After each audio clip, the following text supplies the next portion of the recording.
Welcome back. Slight break from Victoria today. Victoria is having a rest there, recuperating. I am very excited to start on making another 10 Nempnett Thrubwell kitchen timer kits. Brilliant. Recently sold the last few on my website shop, that's at steamhead.co.uk, and another one at my Etsy shop, which is at Steamhead Inventions. Just brilliant. I ordered parts a long time ago, actually, as the kits were running low, ready-made kits, and because of the coronavirus, I always say it wrong, coronavirus, get a word in your head and it just gets stuck. Because of the coronavirus, it is taking an awfully long time to get all the delivery of parts that I've ordered. Anyway, what I've been working on today are the fixing kits. The last batch I made last year, and I thought, as I was putting it together, I'll remember all this stuff, all the details, and then put the first kit this time together, and realised, thankfully, before I sent it off, that I couldn't remember very much at all. So what I've done, gone ahead and luckily I photographed on the original kits all the bits as I put them together, and this time I've annotated them and printed out the photos so I can see what I'm actually doing. And this morning, as you can see, and this is addressed, it's my slight OCD, I do love getting everything sorted out. These are all the fixtures and fittings and a bearing and other bits that go in a little small plastic bag, one of the 7 bags, I think, 7 containers that make up the kit. So you've got your roll plugs and your brass bits and steel bits and spacers and bearings and all sorts of stuff. Because I'm very careful and keen on quality control, I don't want anything that I make to leave here and not be correct and up to scratch. I've counted out every single package, so there's 38 parts. So I thought I'd film them to share the joy of whatever you'd call this. Lovely. Put them in little packages. So like I say, this kit has got an awful lot to it, and it's been very enjoyable starting to work on putting some more together. Here's the sheet I did on the wooden parts, the laser cut wooden parts. So there's another test cut, and I've got to cut some more end panels and things from pine, which hopefully I've got enough of, because obviously it's difficult getting anything now. And then you arrange it all out, pack it up, and it goes in another bubble wrap thing. Very exciting. There's the engravings, and I've just completed engraving the engravings for 3 of the machines, because it makes quite a lot of smell, and obviously all the neighbours and everyone here are at home all the time. I've had to wait till a cold windy morning, and I didn't want to cut too many out. And then there's the gears. Just cut 3 out for this and sprayed them up to make sure they're all the right size. Obviously the little wooden knobs need to push fit tightly into there, so I need to make sure they work, and the bearings need to push into there. So I've remembered that I ground down a 13mm drill, so even though this is pretty closely cut on the laser cutter, I then drill out the 13mm to make sure the bearing pushes down. One of the most important ones is this gear, and this has to push fit onto the clock movement. And here's a clock movement, and this is one of the really good ones that I've ended up using, and this gear has to just push like that. Look at that, perfect. Absolutely perfect.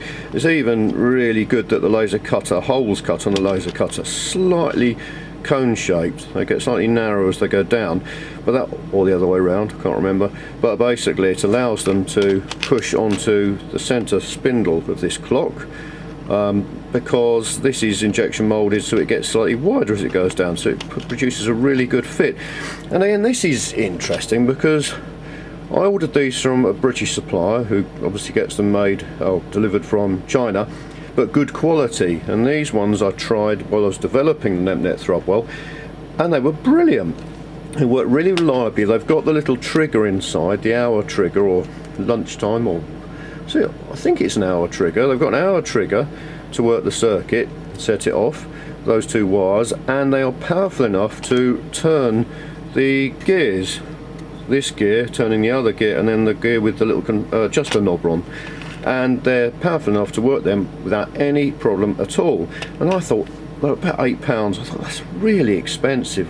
You know, every single penny costs, because this kit probably, well, it should cost an awful lot more than I sell it for, just because the amount of time, stock, effort, all the bits that go into it just cost a lot. So I thought I would get some ordered directly from China. Why not? Same description exactly, all the proper writing on the back, the CE and whatever, OHS and everything else. Great. Luckily, before I ordered 50 or 100, I got 2 samples. Looked perfect, looked exactly the same. Put the batteries in, started them going in one of the mock-ups, and they weren't powerful enough. They would not turn the gears. Absolutely useless. So I'm really pleased I checked. So I'm still relying on these ones that the UK supplier provides. Cost a lot, but then there is no point in spending. I think these ones would have been about £2.50 or £2 each when all was said and done. What's the point though when they don't work? So I'm sticking with these ones. It's interesting because the same thing happened with the horns. The original set of horns I bought from a supplier, and they were perfect, absolutely brilliant. I connected them up to the little pump that I was using, and they worked perfectly. First time, I was so pleased. That was one of the first tests I did, because if I couldn't actually drive one of these with a low voltage pump, then it was absolutely pointless and was a no starter. But they worked perfectly, so I used all those horns up, and then recently ordered some more. Original supplier had disappeared, always the problem with using eBay, and I found another supplier, exactly the same description, all the rest of it. So I got them, I primed them, cleaned them up. They actually came with a silly little hook on them for a ribbon or something to put around your neck. So I had to cut them off. I had to get the blowtorch and try and reduce the moulding, because it's not that good a quality one. So I had to hide the mould seams and prime it and spray it and this and that. Connect it up. I'm so glad I did connect it up to the pump.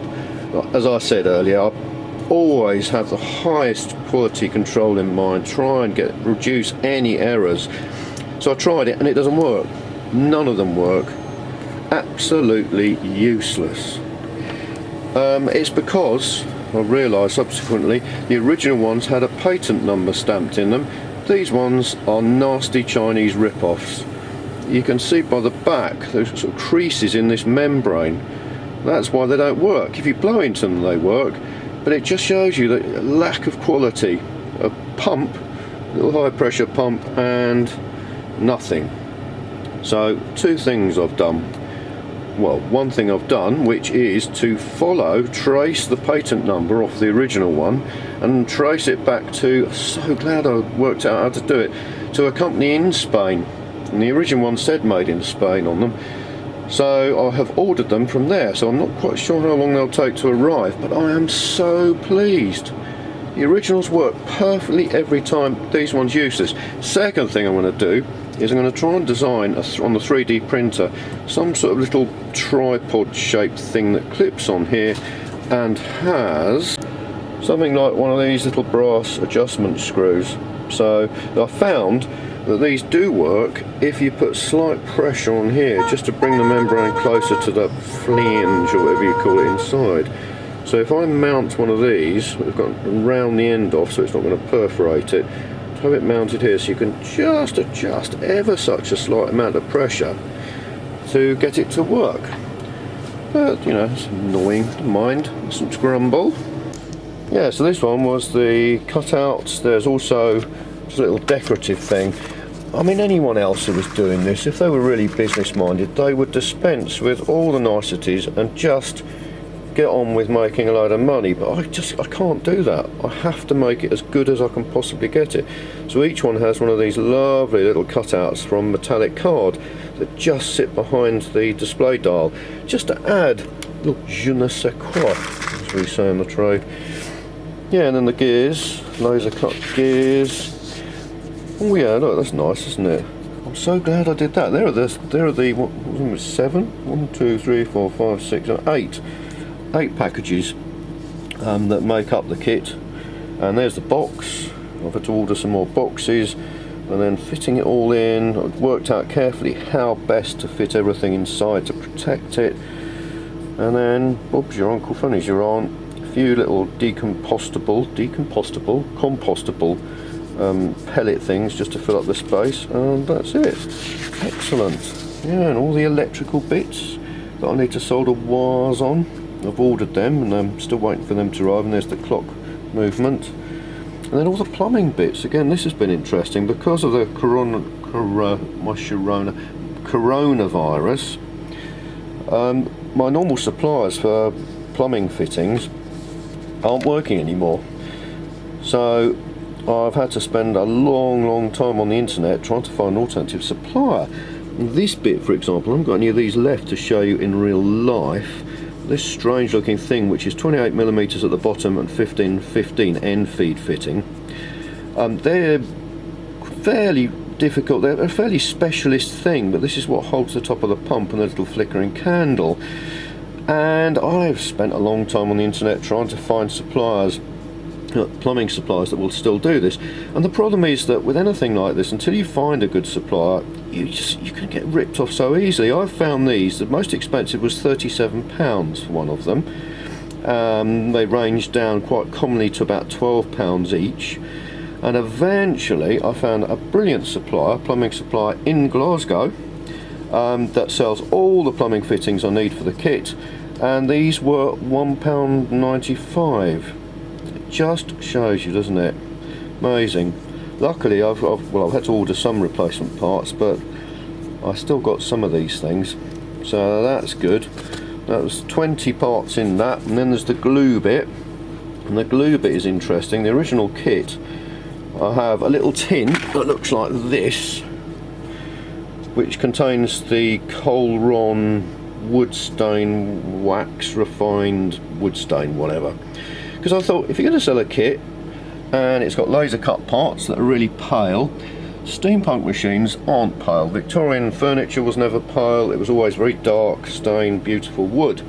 So I have ordered a load of these tins, and I squeeze in I think it's 30ml of this Colron wood finish, so that people can actually stain it and do a really nice finish. The more time, trouble you put in, more layers, darker and more sheenish, more of a sheen the wood will have. Also 2 gloves so you don't get it over everything, and super glue and PVA. I included super glue because that's what I always use, and it is so much easier and better to put kits like this and build things with. But if you're not confident with it, because obviously it sets fairly quickly, if you're not confident, I thought I'd include some PVA, as the PVA was needed anyway to stick the sides of the base together. So I included that. But again, each of these little bottles, which are these, cost a fortune. They're about £1.20. Oh, it's just ridiculous. So originally I looked into getting sachets, because you can get sachets, and if you look on the internet, lots of people sell these little clear plastic sachets of PVA glue, brilliant for construction, blah blah blah blah, with green lettering on them. Don't do it. Take a warning, a personal warning from me. I ordered 50 of these thinking this is ideal, and I did an experiment, and I glued a couple of bits of wood together with PVA, proper wood glue, PVA, some of my kids' craft PVA, and glue from one of these sachets. Let it set for 2 hours, clamped obviously. Took the clamps off. PVA, proper PVA, I had to put in the vise and wrench apart, and it split the wood. My kids' glue, craft glue, that split the wood. I touched this joint made with this sachet glue and it fell apart. Absolutely awful. It is useless. Do not be tempted to use it. It's dreadful stuff. I assume its ingredients are probably about 95% water. I imagine because of the white residue that was left around the joint that they've put titanium pigment in to make it look more white, more sort of thick, and the absolute minimum of actual glue. It is awful.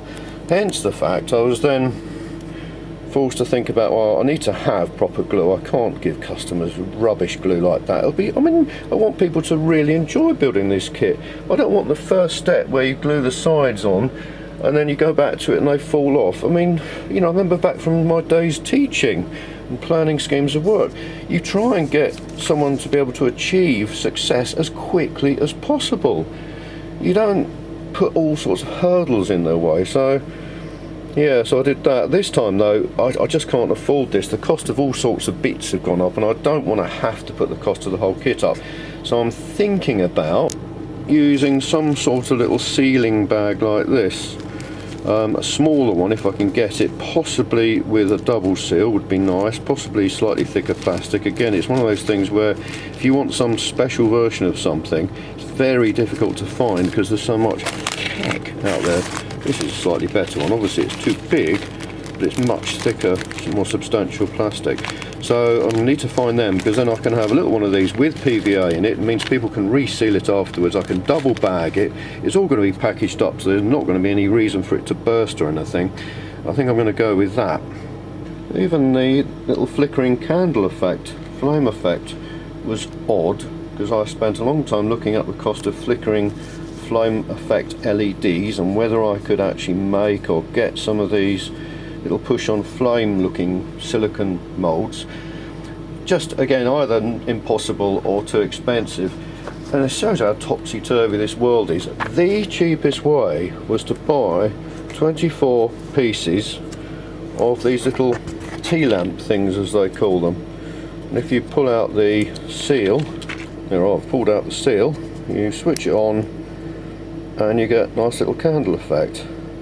I really didn't want to do this because it's such a waste. The only bit I need from here is this little silicone bit and the flickering LED.